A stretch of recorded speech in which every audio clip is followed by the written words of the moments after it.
the financial basics really begin with, preparation, understanding, what's my mission, what's my product, how do I market that product, and then getting into, how do I fund my new venture, my business. Do I do that with what portion of my equity, what portion is perhaps investor who may want an opportunity in the business. You may also look to, obviously, debt financing is something the banks get into. How much debt am I comfortable with? How much can I finance? And what would be the structure of that financing to really get the company structured properly so that you have working capital, you have the ability to maybe fund some startup expenses and get the business off on the right track. Yeah, the financial decisions are many. They're making decisions about pricing, they're making decisions about competition, making decisions in today's world about supply chain and where are my vendors, do I have backup vendors, things like that may come into play, and they've got to make those decisions on the fly every day. And it's obviously difficult, but a lot of guys do it well. And I think one of the big things is trying to find some trusted advisors to get some support to maybe complement the individual skills of the entrepreneur. He may be a guy who's really good at sales or marketing, but he may need a little bit of support when it comes to financial management, and other parts of the business. Really quite a bit. I mean, they obviously come to us with an idea, a plan, generally asking for financing.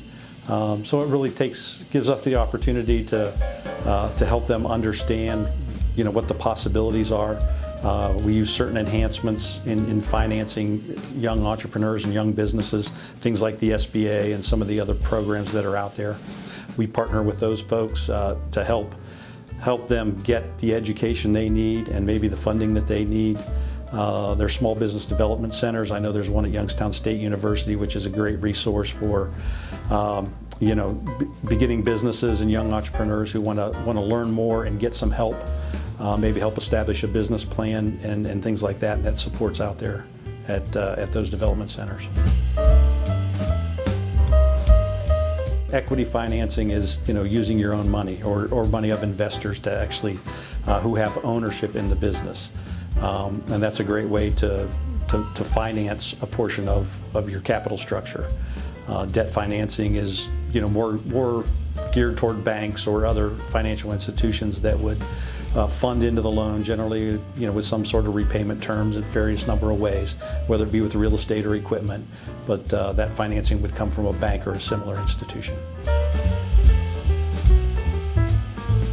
Well, the equity financing is probably one that you'd probably want to lead off with getting in place. I mean, understanding who those people might be, whether it's your own cash or an investor. Getting that arranged in the front end and how that's going to be structured, what their requirements are going to be. Secondly, bank financing, generally is a process depending on the age of the business and really the structure. If it's real estate, I mean, I would say generally you're talking somewhere in that 30 to 45 day range, but earlier is always better. And having your information together, having your personal finances in order, makes it a lot easier on the business. It doesn't have to support as much personal debt as it might. So kind of organizing those things first, getting those in line, and then moving into the business and kind of managing that structure, that financial structure in the same way.